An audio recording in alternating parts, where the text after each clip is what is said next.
नमस्कार दोस्तों, पीसीएस अभ्यास के ऑनलाइन स्टडी प्लेटफॉर्म में मैं निशांत आप सभी का स्वागत करता हूं। और आज हम देखने वाले हैं इंडियन पॉलिटी का लेक्चर नंबर 7। ठीक है, अब तक हम लोगों ने कुल 6 लेक्चर्स देख लिया था। हमारा प्राइम मिनिस्टर जो टॉपिक था वो खत्म हो गया था।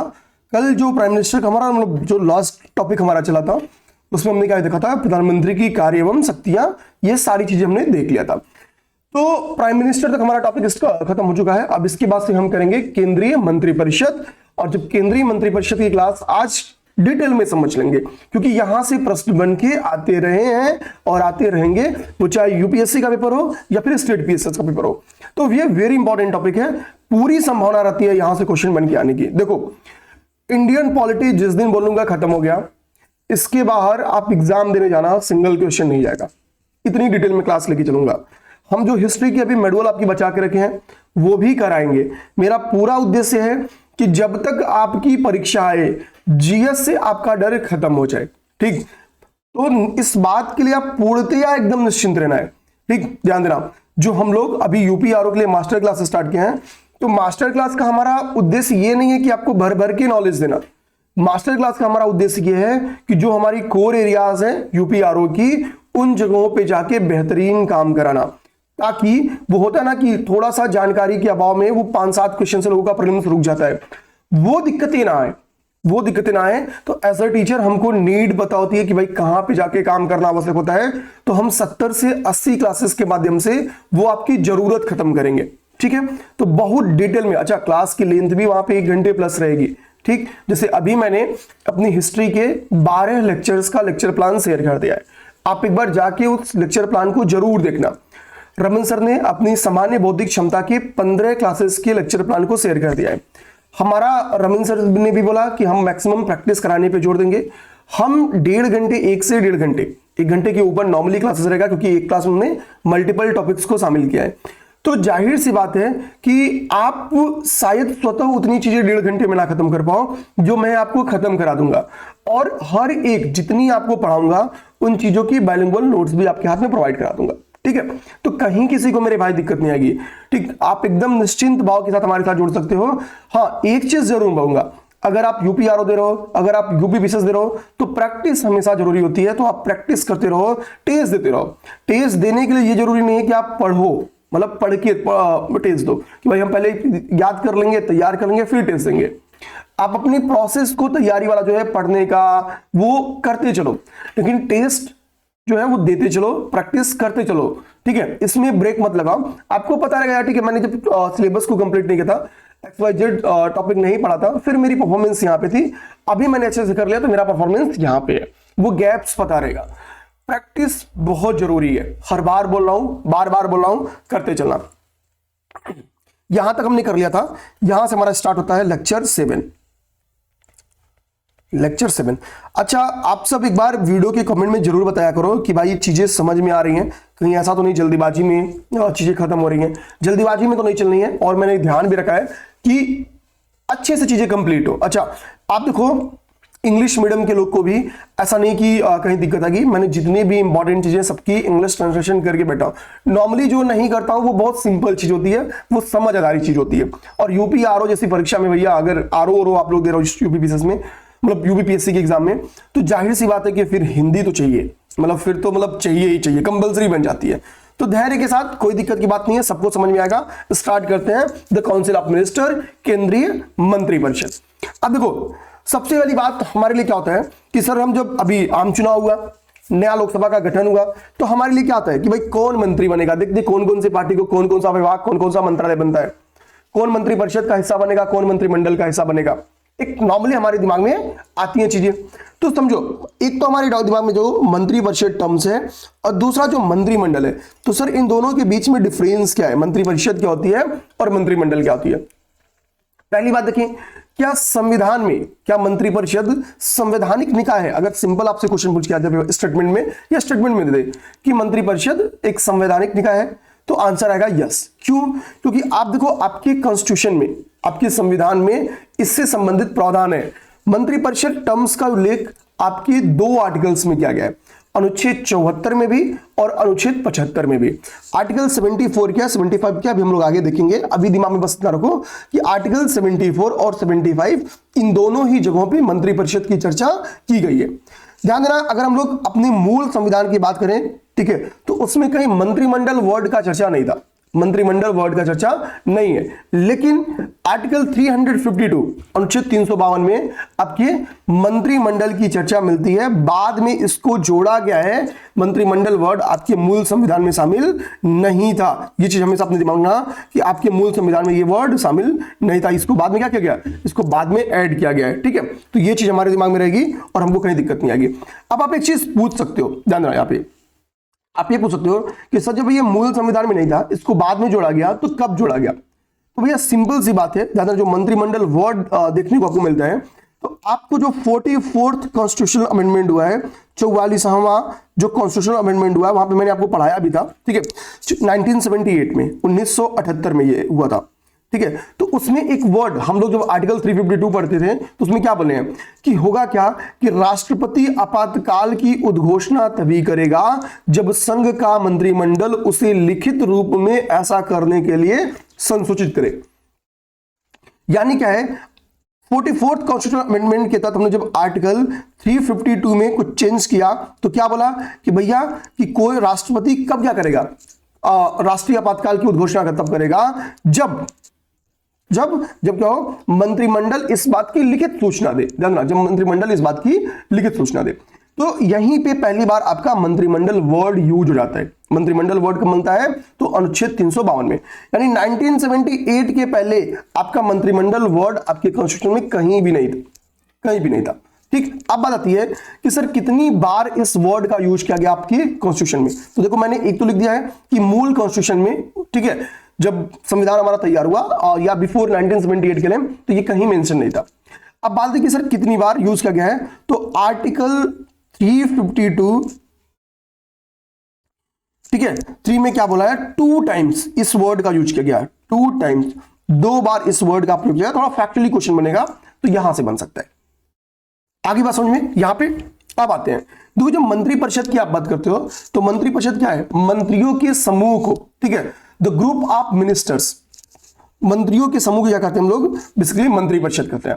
तो जब मंत्रियों का समूह तो मंत्रिमंडल भी है, ठीक है, ऐसा नहीं कि इस समूह का ग्रुप का मतलब क्या होता है, जहां 2 या 2 से ज्यादा लोग हो गए तो ग्रुप्स बोल देंगे, ठीक। लेकिन जो मंत्रिपरिषद होती है इसमें जो ग्रुप ऑफ मिनिस्टर्स होते हैं इनकी संख्या ज्यादा होती है, और जो मंत्रिमंडल होता है वो उनमें मिनिस्टर्स की संख्या तुलनात्मक रूप से कम होती है। अब आप बोलोगे डिफरेंस समझ गए, तो मंत्रिपरिषद में मंत्रियों की संख्या ज्यादा होती है और मंत्रिमंडल में कम होती है। अच्छा, सबसे बड़ी बात क्या है, क्या सर मंत्रिपरिषद और मंत्रिमंडल में मंत्रियों की संख्या जो मतलब कम और ज्यादा समझ में आ गया, क्या दोनों डिफरेंस होते हैं? तो देखो मंत्रिपरिषद से ही मंत्रिमंडल का चयन किया जाता है। एक्चुअली मंत्रिपरिषद में हमको पता है कि एक कॉन्स्टिट्यूशनल अमेंडमेंट हुआ था, बता भी सकते हो हमें, जिसके तहत क्या किया गया कि 15% मंत्रियों की संख्या को टोटल लोकसभा के मेंबर से फिक्स कर दिया गया है कि मैक्सिमम इतने मेंबर क्या हो सकते हैं कि आपके मंत्रिपरिषद के सदस्य हो सकते हैं या मंत्री बन सकते हैं। तो उन्हीं में से हमने क्या किया, जो विशेष मंत्री थे, विशेष मंत्री मतलब जिनके पास प्रमुख विभाग है, उनका ग्रुप अलग कर लिया गया, तो वो आपके मंत्रिमंडल बन गए। तो जो प्रमुख मंत्रियों का या प्रमुख विभागों या मंत्रालयों के मंत्रियों का जो समूह है वो आपका मंत्रिमंडल है, ठीक है, वो आपका मंत्रिमंडल है। तो मंत्रिपरिषद और मंत्रिमंडल हमने नार्मली समझ लिया। अब हमने जैसे बोला कि मंत्रिपरिषद, इसका मतलब समझ गया कि एक बड़ा निकाय है, यानी इसमें लगभग हम लोग बोले कि अच्छा ये बताओ, सिंपल सी बात है, हमको 545 लोकसभा के मेंबर पता है, और मैंने बोला भाई कि केवल इसके 15% हिस्से ही क्या हो सकते हैं, शामिल हो सकते हैं, केवल 15%, इसका 15% क्या होंगे, आपकी क्या बनेंगे, मिनिस्टर बनेंगे, ठीक है। तो इसकी संख्या निकल के कितनी आ गई, चलो भैया इसमें पेपर में आपकी मैथमेटिक्स और रीजनिंग भी, अगर आप यूपीपीसीएस दोगे तो सीसेट है, और अगर यूपीआरओ दोगे तो वहां भी सामान्य बौद्धिक क्षमता है। तो चलो बता दो भैया 445 का 15% कितना हुआ, आप यहाँ पे कमेंट करके बता दो। ओके, अब देखो जो मंत्री आपकी जो आपका मंत्रिपरिषद है, तो मंत्रिपरिषद में सिंपल सी बात है भाई कि पीएम क्या है, सभी मंत्रियों का हेड है, तो पीएम तो शामिल होगा हर जगह पे।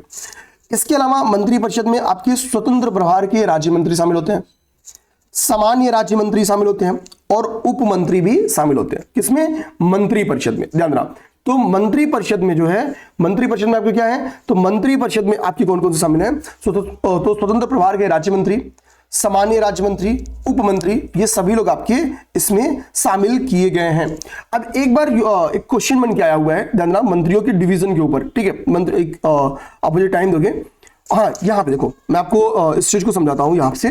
ठीक है, एक तो देखो ये पेपर में क्वेश्चन बन के आया है, और मान लो नॉर्मली अगर उससे हट के पूछ, देखो यूपीएससी में एक बार क्वेश्चन बन गया था स्टेटमेंट में, लेकिन मैं थोड़ा इधर हट के समझाता हूँ, वो क्वेश्चन भी मैं आपको करा दूंगा।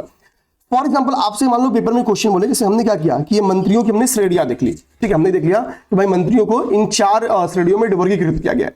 लेकिन फॉर एग्जाम्पल आपसे पेपर में क्वेश्चन पूछ दे कि भारत का संविधान मंत्रियों की 4 श्रेणियों में वर्गीकृत करता है, यानी कॉन्स्टिट्यूशन में ये जो वर्गीकरण है इस बात को मेंशन किया गया है, तो आंसर आएगा नो, संविधान में ये वर्गीकरण नहीं है। संविधान में यह वर्गीकरण नहीं है, पहली बात दिमाग में रखना। ये पेपर में क्वेश्चन आपकी 2022 यूपीएससी में बन के आया है। ठीक है, संविधान में यह वर्गीकरण नहीं किया गया है, पहला कंफ्यूजन दिमाग में रखना, नहीं किया गया है। ठीक, नहीं किया गया है। स्टेटमेंट बेस्ड वो क्वेश्चन था, और उसमें यही लिखा था कि भारत का संविधान मंत्रियों की 4 श्रेणियों, अर्थात कैबिनेट मंत्री, स्वतंत्र प्रभार वाले राज्य मंत्री, ठीक है, फिर राज्य मंत्री और उप मंत्री, तो इन श्रेणियों का वर्गीकरण क्या है, किया गया है संविधान में। तो आंसर आएगा नहीं। यहां पे देखो क्लियर बात लिखा है, नहीं किया गया है। तो बात है सर, जब संविधान में इनका वर्गीकरण नहीं किया गया है, तो हम नॉर्मली वर्गीकरण तो पढ़ते कि कैबिनेट मंत्री हो गए, स्वतंत्र प्रभार के राज्य मंत्री हो गए, सामान्य राज्य मंत्री हो गए, उप मंत्री हो गए, तो इसका वर्गीकरण सर किया कहां गया है, कैसे हम इसको मानते हैं? जब हम इसके वर्गीकरण की बात करते हैं मेरे भाई, मैं यहाँ पे एक एरो बनाता हूं और ध्यान से समझना आप लोग, तो इसकी जो वर्गीकरण की प्रथा हम कैसे लेते हैं, तो ब्रिटिश संसदीय परंपरा पर यह आधारित वर्गीकरण है। जानना, यह ब्रिटिश संसदीय प्रथा से, ब्रिटिश संसदीय प्रथा से आधारित, यानी ब्रिटिश पार्लियामेंट से इसको हमने, पार्लियामेंट्री सिस्टम से हमने इसको लिया हुआ है। ठीक है, ये जो वर्गीकरण है ब्रिटिश संसदीय प्रथा से स्वीकार किया गया है, स्वीकार किया गया है, स्वीकार किया गया है। तो हमने कौन सी चीजें कहां से ली, ये भी क्वेश्चन बन के आता है। तो क्या पता कल को भाई यहां से आपका क्वेश्चन बना के दे दे, यहां से क्वेश्चन बना के दे दे, तो हम इसके लिए भी रेडी रहेंगे अपने आप में। अब अच्छा, ये चीज तो हमने समझ लिया। अब जब ब्रिटिश संसदीय प्रथा देखोगे, तो ब्रिटिश संसदीय प्रथा में आपकी उपमंत्री वर्ड नहीं है, कैबिनेट मंत्री है, स्वतंत्र प्रभार के राज्य मंत्री है, सामान्य राज्य मंत्री है। तो जो ये उपमंत्री का कॉन्सेप्ट है, ये हमको कहां देखने को मिलता है, ये उपमंत्री का कॉन्सेप्ट हमको कहां देखने को मिलता है, पेपर में ये भी आ सकता है। तो उपमंत्री की चर्चा आपकी मंत्रियों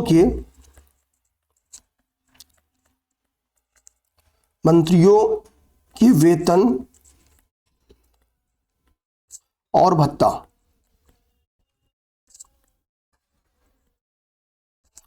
अधिनियम 1952 में ये जो आपके डिप्टी मिनिस्टर्स हैं, उपमंत्री हैं, इस शब्द की चर्चा हमको यहीं पे मिलती है। ठीक है, ध्यान देना, डिप्टी मिनिस्टर या उपमंत्री की चर्चा हमको यहां से मिलती है। तो उपमंत्री की चर्चा कहां से मिलती है, तो मंत्रियों के वेतन भत्ता अधिनियम 1952 के तहत मिलती है। और राष्ट्रपति सचिवालय से जो मंत्रियों का वरीयता अनुक्रम आता है, वहां भी उपमंत्री की चर्चा निचले पैदान पे, मतलब चौथे नंबर पे देखने को मिलती है। तो राष्ट्रपति सचिवालय से जो मंत्रियों का अनुक्रम आता है, वहां भी हमको ये उपमंत्री वर्ड देखने को मिलता है। बेसिकली इसकी चर्चा आपकी कहां पे है, तो मंत्रियों के वेतन और भत्ता अधिनियम 1952 में। ऐसा माना जाता है जिसको भविष्य में सामान्य राज्य मंत्री का दर्जा दिया जाए या स्वतंत्र प्रभार के राज्य मंत्री बनाया जाए। ठीक है, तो प्रमोट जिसको करना होता है या कल को मिनिस्टर्स जिसको बनाना होता है, तो नॉर्मली उसको उपमंत्री का दर्जा दिया जाता है एज अ ट्रेनी। ठीक है, तो हमने समझ लिया कि भाई कि ये क्लासिफिकेशन का क्या हालचाल है। और ये क्वेश्चन यूपीएससी प्री 2022 में बन के आया हुआ है, ऐसा नहीं कि ये कुछ नया है। ठीक, ये बन के आया हुआ है, हमको यहां से भी रेडी रहना चाहिए। अब एक क्वेश्चन आपके बन के आता है, सर कैबिनेट मंत्री और स्वतंत्र प्रभार के राज्य मंत्री के बीच में डिफरेंस क्या है, क्योंकि दोनों बहुत इंपॉर्टेंट है, दोनों ही क्या है, बहुत इंपॉर्टेंट है। देखो कैबिनेट, अगर हम लोग विभाग और मंत्रालय के आधार पर देखें, तो विभाग और मंत्रालय के आधार पर एक चीज को समझना होगा हमको, क्या है बेसिकली। ठीक, तो दोनों ही क्या होते हैं, दोनों ही अपने विभागों एवं मंत्रालयों के हेड होते हैं। दोनों ही क्या होते हैं? अपने विभागों एवं मंत्रालयों के हेड होते हैं। ये तो समानता है। कैबिनेट मंत्री भी अपने विभाग एवं मंत्रालय के हेड होते हैं और स्वतंत्र प्रभार के राज्य मंत्री भी अपने विभाग एवं मंत्रालय के हेड होते हैं। अंतर क्या है? कैबिनेट मंत्री के पास महत्वपूर्ण विभाग एवं मंत्रालय होते हैं और स्वतंत्र प्रभार के राज्य मंत्री के पास तुलनात्मक रूप से कम, जैसे होम हुआ, डिफेंस हुआ, संचार हुआ, ये नॉर्मली कैबिनेट मिनिस्टर्स के पास होते हैं। यानी ये प्रमुख विभाग है। किसी को कोल मिल गया, एनर्जी मिल गया, तो ये स्वतंत्र प्रभार के राज्य मंत्री का तुलनात्मक रूप से हम लोग कह सकते हैं ये थोड़ा कम इंपॉर्टेंस वाला मंत्रालय, अगर हम लोग तुलना की बात करें। तो कैबिनेट मंत्री के पास क्या होते हैं? तुलनात्मक रूप से ज्यादा पावरफुल मंत्रालय या विभाग होते हैं और स्वतंत्र प्रभार के राज्य मंत्री के पास तुलनात्मक रूप से थोड़ा कम पावरफुल विभाग या मंत्रालय होते हैं। तो डिफरेंस क्या गए? ठीक है, कि विभाग या मंत्रालय के आधार पे, तो ये आप डिफरेंस समझ गए कि कैबिनेट मंत्री के पास थोड़ा ज्यादा, फॉर एग्जांपल मैंने आपको समझा दिया और ये डिफरेंस हमने आपको समझा दिया। ठीक है, एक्सप्लेन कर दिया, इसको समझा दिया। अब आता है मंत्रिमंडल की बैठक के आधार पे। तो जब मंत्रिमंडल की बैठक होती है, यहां पे ध्यान दो, तो मंत्रिमंडल में शामिल कौन है? तो मंत्रिमंडल भले ही मंत्रिपरिषद का अंग है, मंत्रिमंडल क्या है? मंत्रिपरिषद का अंग है। इसमें कौन होते हैं? कैबिनेट मंत्री होते हैं। तो कैबिनेट मंत्री कौन, हमने पहले ही बता दिया आपको। तो बेसिकली मंत्रिमंडल की जब बैठक होती है तो उसमें कैबिनेट मंत्री पार्टिसिपेट करते हैं। मेनली क्या है? कैबिनेट मंत्री पार्टिसिपेट करते हैं। तो डिफरेंस आपकी मंत्रिमंडल की बैठक के आधार पे है। क्यों? क्योंकि कैबिनेट मंत्री होते हैं वो पार्टिसिपेट करते हैं, यस ये करते हैं, और यहां पे नो ये नहीं करते हैं। तो ये डिफरेंस है। तो बेसिकली इन दोनों के बीच में डिफरेंस क्या हो गया? इंपॉर्टेंस के आधार पे और मंत्रिमंडल की बैठक के आधार पे। हाँ, बुलाए जाने पे जरूर ये पार्टिसिपेट करते हैं। ठीक है, क्योंकि भाई ये भी बड़े मंत्रालय हैं, ऐसा नहीं कि बहुत छोटे मंत्रालय हैं, बड़े मंत्रालय बस तुलना के आधार पे बस बोल रहे हैं। ठीक है, थोड़ा तुलना के आधार पे। जैसे अभी क्या है कि 6th जनरेशन का एक फाइटर प्लेन अभी तैयार किया यूएसए ने। तो क्या बोला हुआ है कि हम इसको एक्सपोर्ट करेंगे, बेचेंगे, लेकिन शर्त क्या है? हम थोड़ा 10% डाउन वाला बेचेंगे। 10% डाउन तो है, तो दोनों 6th जनरेशन, थोड़ा सा नाम मात्र का डिफरेंस है। तो बस मंत्रालय दोनों ही महत्वपूर्ण है, बस नाम मात्र के डिफरेंस है। ठीक है, ध्यान रखना। तो ये हो गया। तो डिफरेंसेस हमने समझ गया भाई, डिफरेंसेस क्या है। तो इस डिफरेंस पे काम कर लिया हमने। अच्छा, अब हम लोग इसके आगे बढ़ते हैं। इसके आगे बढ़ेंगे और एक बार ये समझेंगे, जैसे हमने प्राइम मिनिस्टर में समझा था कि भाई प्राइम मिनिस्टर सदन की का अंग होता है या नहीं, मतलब सदन की किस हिस्से से, लोकसभा या राज्यसभा, किसका सदस्य होता है। तो हमने बोला कि भाई ठीक है, वो लोकसभा या राज्यसभा दोनों में से किसी का भी मेंबर हो सकता है। 7 नंबर में एक पढ़ा भाई, अगर प्राइम मिनिस्टर बनते समय वो इनमें से किसी का मेंबर नहीं है तो 6 माह के अंदर उसको क्या होना रहता है कि सदन के किसी भी अंग का उसको मेंबर बनना होता है, चाहे लोकसभा का या राज्यसभा का, किसी एक की सदस्यता तो उसको लेनी ही होती है। अच्छा, एक चीज समझना, अविश्वास प्रस्ताव नॉर्मली कहां आता है? तो लोकसभा। यही कारण है कि जो प्राइम मिनिस्टर होते हैं, प्राइम मिनिस्टर की ये एक नॉर्मली आप कभी देखोगे तो वो लोकसभा का सदस्य बनने की चाह रखते हैं। क्यों? क्योंकि वो बैठक में तो भाग लेंगे, डिस्कशन कर सकते हैं, लेकिन जब वोटिंग की बात आती है तो जो जिस सदन का हिस्सा है वो उसी सदन में वोटिंग कर सकते हैं। अब मान लो कि प्रधानमंत्री कहां से आ गया है? राज्यसभा से आ गया है, तो लोकसभा में वोटिंग कर नहीं पाएंगे, तो अविश्वास प्रस्ताव में वोट नहीं कर पाएंगे। तो नॉर्मली इसी के लिए कहा जाता है कि, या कहा जाता है सच्चाई, और ये पेपर में क्वेश्चन बन गया है, इसी के लिए प्राइम मिनिस्टर की इच्छा होती है, या नॉर्मली देखने को मिलता है कि वो क्या होते हैं, वो लोकसभा की सदस्य बनने की इच्छा रखते हैं, या मुख्यतया वो लोकसभा के मेंबर होते हैं। ठीक है, तो क्यों लोकसभा के मेंबर होते हैं ये हमने समझ लिया। अब हम लोग यही कॉन्सेप्ट उठाते हैं मंत्रिपरिषद के साथ, या ठीक है मंत्रिमंडल के साथ। तो शर्त एक क्या कि भाई इनको कैबिनेट, अगर हम लोग केंद्रीय मंत्रिपरिषद का हिस्सा बनना है किसी को, तो भाई सदन, पहली शर्त क्या है कि वो किसी सदन का सदस्य तो हो ही, लोकसभा या राज्यसभा का सदस्य हो। यानी लोकसभा के भी सदस्य मंत्री बन सकते हैं और राज्यसभा के भी सदस्य मंत्री बन सकते हैं। पहली शर्त। डिफरेंस क्या आएगा? बस वही अविश्वास प्रस्ताव के डिसीजन में वोट करने में आएगा, जो वहां पे भी हमने समझ लिया। अच्छा, अगर नहीं है किसी भी सदन का सदस्य, तो 6 माह के भीतर उनको क्या होना होगा? सदस्यता ग्रहण करनी होगी।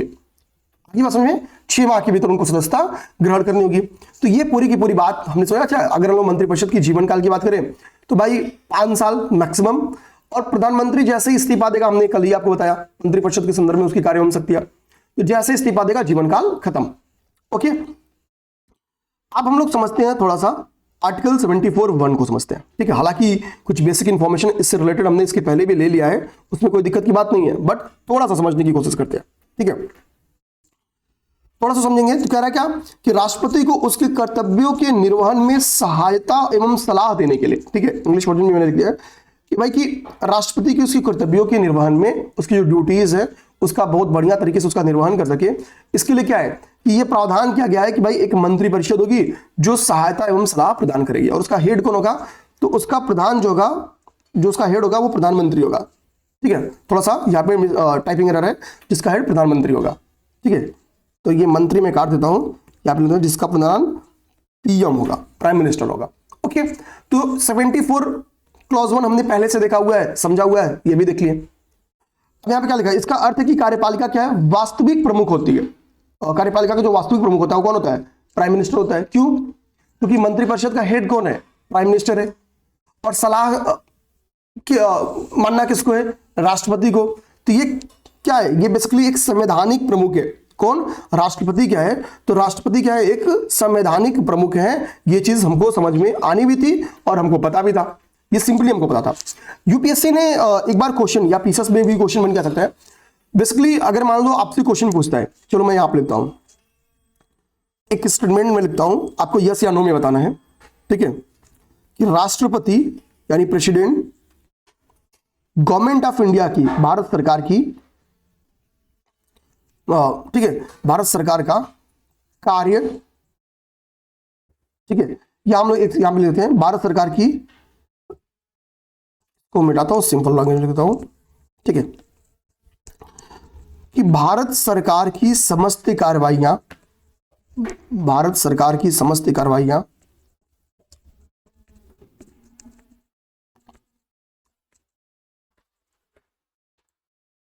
समस्त यानी ऑल, ठीक है, कार्यवाहियां या कार्यवाही, ठीक है, ठीक, पीएम यानी प्रधानमंत्री के नाम से की जाती है, कि नाम से की जाती है, की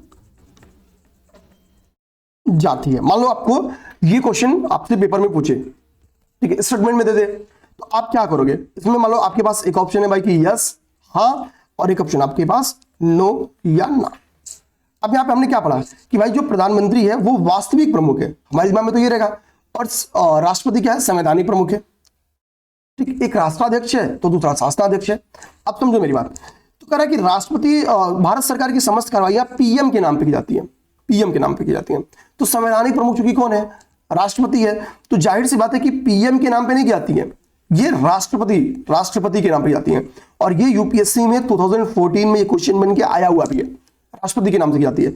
ये बात कहां पे लिखी गई है, तो आर्टिकल 77(1) में ये बात लिखी गई है कि जो समस्त कार्रवाइयां होंगी वो किसके नाम पे होंगी, प्रेसिडेंट के नाम पे होंगी, प्रेसिडेंट के नाम पे होंगी, ठीक है। भारत सरकार की समस्त कार्यपालिका कार्रवाइयां किसके नाम से होंगी, तो वो आपके राष्ट्रपति के नाम से होंगी, ओके, राष्ट्रपति के नाम से होंगी।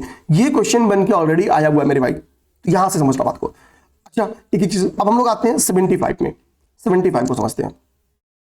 75 से हम लोग समझेंगे तो 75 क्या कर रहा है कि 75 में क्या है, मंत्रियों की नियुक्ति, कार्यकाल और उत्तरदायित्व से संबंधित बात की गई है। 75 क्लॉज 1 क्या कहता है कि भाई राष्ट्रपति प्रधानमंत्री की नियुक्ति करेगा, ऑलरेडी हम लोग पहले भी पढ़ चुके हैं, ठीक है। प्रधानमंत्री की सलाह पर अन्य मंत्रियों की नियुक्ति की जाती है, ये भी बात हम लोग पहले जानते हैं, आते हैं। अच्छा, अब हम लोग थोड़ा सा उत्तरदायित्व का टॉपिक समझते हैं, ठीक है। एक आपकी क्वेश्चन पेपर में बन के आता है, वो आता है क्वेश्चन आपके यहाँ पे हेडिंग में हम लोग डाल सकते हैं, उत्तरदायित्व से संबंधित, उत्तरदायित्व से संबंधित क्वेश्चन बन जाता है, यानी रिस्पॉन्सिबिलिटी से संबंधित क्वेश्चन बन जाता है,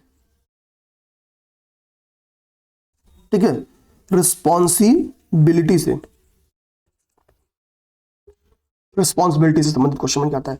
तो हम लोग यहां से, ये कोड पेपर में अक्सर क्वेश्चन बन जाता है, ध्यान रखना। अब बात आती है कि यहाँ पे पहली टॉपिक हमने क्या लिखा है, तो पहला टॉपिक हमारा लिखा है सामूहिक उत्तरदायित्व। तो सामूहिक उत्तरदायित्व में देखो क्या लिखा है, कह रहा है कि सामूहिक उत्तरदायित्व में जो कलेक्टिव रिस्पॉन्सिबिलिटी है कि मंत्रिपरिषद लोकसभा के प्रति सामूहिक रूप से उत्तरदायी होती है। क्या लिखा है कि मंत्रिपरिषद लोकसभा के प्रति सामूहिक रूप से उत्तरदायी होती है। आगे करा है कि यदि लोकसभा में मंत्री के विरुद्ध अविश्वास प्रस्ताव पारित हो जाता है तो पूरे मंत्रिमंडल को त्यागपत्र देना। तो अगर मंत्रिपरिषद के विरुद्ध अविश्वास प्रस्ताव पारित हो जाए तो क्या होता है, पूरे मंत्रिमंडल को त्यागपत्र देना पड़ता है। अब देखो यहां से आपको फंसाता है क्या पे क्वेश्चन। तो पहली बात आपको आर्टिकल कमेंट करके बताओ, बहुत सिंपल सी बात है कि किस आर्टिकल में इस बात का प्रावधान है।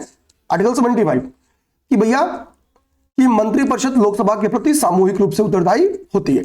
यहां पे क्लियर वर्ड समझना, यहां पे क्या लिखा है, लोकसभा के प्रति, लोकसभा के प्रति।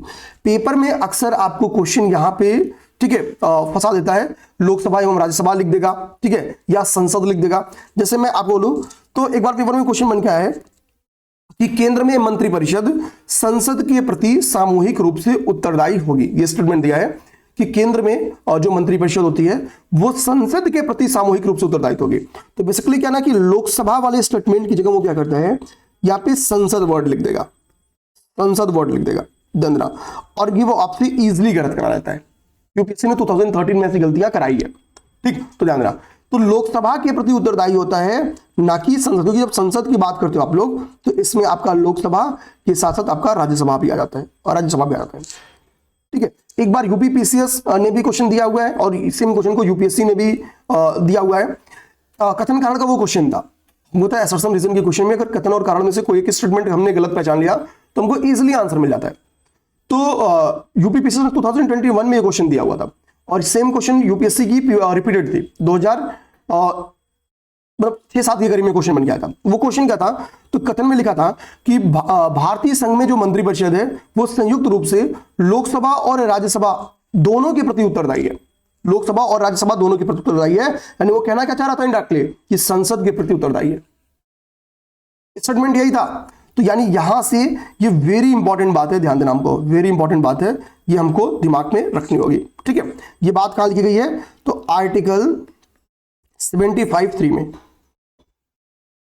ओके, आगे बस कि ये कौन कहता है कि ये संसद के प्रति नहीं लोकसभा के प्रति उत्तरदायी होगा। और एक क्या है, व्यक्तिगत उत्तरदायित्व होता है, इंडिविजुअल रिस्पॉन्सिबिलिटी होता है कि प्रत्येक मंत्री उस विभाग के कार्यों के लिए इंडिविजुअल तौर पर रिस्पॉन्सिबल होता है। भैया कैबिनेट मंत्री हैं, स्वतंत्र प्रभार के राज्य मंत्री हैं, तो आप अपने मंत्रालय के हेड हो, तो आपकी पॉजिटिव और निगेटिव आप सभी चीज के रिस्पॉन्सिबल कौन हो, खुद हो। ओके, अब अगली बात क्या है, मंत्रिपरिषद के आकार। एक क्वेश्चन आपका आता है मंत्रिपरिषद के आकार के ऊपर, ध्यान देना। ठीक है, मंत्रिपरिषद के आकार के ऊपर एक क्वेश्चन आपका बन गया है। तो हम लोग क्या करते हैं, एक बार मंत्रिपरिषद के आकार वाला जो टॉपिक है इसको समझने की कोशिश करते हैं। ठीक, ये लास्ट टॉपिक आज का, यहां से हमको लगता है कि लगभग 5 मिनट की क्लास और चलेगी और हमारा क्लास कंप्लीट हो जाएगा। अब यहां से मंत्रिपरिषद का टॉपिक भी खत्म हो गया। ठीक है, 2 मिनट में रिवीजन भी करा दूंगा। मंत्रिपरिषद का आकार क्या है, तो भैया होता क्या था 2003 के पहले, मान लो कि त्रिशंकु क्या है बनने जो स्थिति वो बननी स्टार्ट हो गई थी विधायिका की, तो नॉर्मली तोड़ जोड़ चलता था कि भैया तुम हमारे पास आ जाओ, तुम हमारे पास आ जाओ। तो होता क्या था कि कभी भी सरकार गिर जाती थी। तो 91 कॉन्स्टिट्यूशनल अमेंडमेंट लाया गया 2003 में। तो ये डिसाइड किया गया कि क्यों ना हम पहला काम करें कि जो शेप है मंत्रिपरिषद का वो फिक्स कर दे। तो मंत्रिपरिषद की शेप को फिक्स करने की कोशिश की, आकार को फिक्स संख्या के अकॉर्डिंग। तो 75 क्लॉज 1 जो था उसमें अमेंडमेंट किया गया और ए जोड़ा गया। तो आर्टिकल 75(1) में क्या बोला गया कि इसमें मंत्रियों की अधिकतम संख्या, मैक्सिमम नंबर ऑफ मिनिस्टर्स को डिसाइड कर दिया गया और कहा गया, ध्यान देना, कहा है यहां पे क्या करा है कि 91st कॉन्स्टिट्यूशनल अमेंडमेंट के माध्यम से आर्टिकल 75 में एक उपबंध जोड़ा गया। ठीक है, और इससे क्या है कि जो नंबर ऑफ मिनिस्टर्स की लिमिट थी वो फिक्स कर दी गई और वो कितनी कर दी गई, तो 15% of the total number of members, और जो ये 15% है इंक्लूडेड है प्राइम मिनिस्टर। तो प्रधानमंत्री इसमें शामिल है, प्रधानमंत्री सहित 15% है। यहीं पे आपको गलती रहेगा कि प्रधानमंत्री के अतिरिक्त 15% जो मेंबर्स हैं वो मंत्री बन सकते हैं। तो प्रधानमंत्री के अतिरिक्त नहीं, प्रधानमंत्री सहित, जहां पे आपसे गलतियां हो सकती हैं वो ध्यान से समझना। तो प्रधानमंत्री सहित 15% है, ये स्टेटमेंट हमेशा आपको गलत कराएगा। एक तो डायरेक्टली अगर आ गया कि भाई मैक्सिमम नंबर ऑफ मिनिस्टर्स यानी जो मंत्रियों की संख्या है या जो मंत्रिपरिषद का शेप है, आकार है, उसको किससे डिसाइड किया गया, तो भाई वो क्या हो गया, वो आपका हो गया 91st constitutional amendment, 91st constitutional amendment, तो बहुत सिंपल सा क्वेश्चन बन गया। इससे कितना कर दिया गया, तो इससे कर दिया गया 15%, 15% कर दिया गया। आगे बात समझे। अब देखो जैसे आप एग्जांपल के समय तहत मैंने लिख दिया है कि भाई 43 निर्वाचित सदस्य हैं, तो इसका 15% निकाल लो तो लगभग इतने मंत्री बन सकते हैं मैक्सिमम। तो मैक्सिमम मंत्रियों की संख्या डिसाइड होगी, पूरा मिला के वो जो मंत्री परिषद आपने पढ़ा ना 4 ग्रुप्स, वो सबको मिला के। अब बात आती है कि सर स्टेट लेवल पे भी क्या ये 91st कॉन्स्टिट्यूशनल अमेंडमेंट लागू है, तो राज्य स्तर पे भी 91वां संविधान संशोधन लागू होता है। यहां भी है कि मुख्यमंत्री के साथ 15%। अब यहां पे कुछ चेंजिंग है, कुछ नियम में परिवर्तन भी है, कुछ संशोधन भी है। अब वो जो संशोधन है जब हम लोग राज्य विधायिका पढ़ेंगे तब समझेंगे। अभी बहुत सिंपल सा मैंने बता दिया कि राज्य स्तर पे भी ये क्या होता है, ये लागू होता है। 30 मिनट में आपकी मंत्रिपरिषद की पूरी टॉपिक समझा के खत्म कर दिया। एक बार 2 मिनट में आपका रिवीजन करा देता हूं। पहले हमने क्या सीखा भाई, केंद्रीय मंत्रिपरिषद देखा। केंद्रीय मंत्रिपरिषद होता क्या है, मंत्रिमंडल होता क्या है, संविधान के किस अनुच्छेद में इनका चर्चा है। मंत्रिमंडल का मूल संविधान में चर्चा नहीं था, आर्टिकल 352 के क्लॉज 3 में इसकी बात की चर्चा है, 2 टाइम इसका उपयोग किया गया है। बोला गया है कि कभी राष्ट्रीय आपातकाल लगाना है तो राष्ट्रपति मंत्रिमंडल की लिखित संसूचन के माध्यम से, या जब लिखित रूप से उसको संसूचित करेगा तो क्या होगा कि राष्ट्रीय आपातकाल लगाया सकता है। अब देखेंगे हमने क्लासिफिकेशन को समझा, क्या मूल संविधान में है, नहीं है तो हमने कहां से लिया ये प्रथा को। एक उपमंत्री का कॉन्सेप्ट कहां पे है ये समझा। कैबिनेट मंत्री और स्वतंत्र प्रभार के राज्य मंत्री के बीच में डिफरेंसेस क्या है ये समझा। फिर हमने समझने की कोशिश की क्या, आर्टिकल 74 क्लास 1 को समझा यहाँ पे, ठीक है। और इसके बाद हमने आर्टिकल 75 को समझा। आर्टिकल 75 को हमने के बाद से हमने कलेक्टिव रिस्पॉन्सिबिलिटी समझा। कलेक्टिव रिस्पॉन्सिबिलिटी में क्या एरर्स कराए जा सकते हैं ये समझा, ठीक है। इसके बाद हमने क्या देखा, जो इंडिविजुअल रिस्पॉन्सिबिलिटी है वो समझा। फिर मंत्रिपरिषद के आकार समझा और इस बीच में हमारी 30 मिनट की क्लास समाप्त होगी। ओके, कल से हमारा जो टॉपिक स्टार्ट है वो गवर्नर स्टार्ट है, ठीक। कल से हम गवर्नर स्टार्ट करेंगे, तो यहां पे हम अपनी क्लास को ब्रेक करेंगे। जय हिंद। आप सबको ध्यान देना मेरे भाई, हमारी पीसीएस को लेके भी प्रीलिम्स की सीरीज चल रही है। आरओ को लेके तो केवल 199 में हम आपको 10 पेपर के ऑफिशियल अनाउंसमेंट है, 1-2 पेपर तो इसमें इंक्लूड करेंगे ही करेंगे और एक्स्ट्रा इतनी पेपर तो हम खुद आपको प्रैक्टिस करा रहे हैं। तो आप टेस्ट सीरीज से जुड़ो।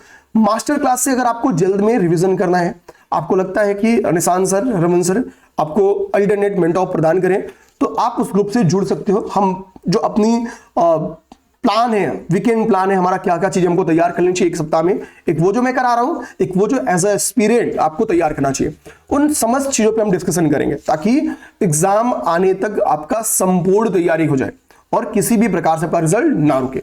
हम उस पर काम करेंगे। तो स्क्रीन पे नंबर घूम रहा होगा, उस नंबर पे मैसेज कर देना कि सर हमको मास्टर क्लास या टेस्ट सीरीज ज्वाइन करना है, तो आपको जो उससे रिलेटेड इंफॉर्मेशन है वो आपको दे दिया जाएगा। मिलते हैं नेक्स्ट क्लास में। जय हिंद, जय भारत।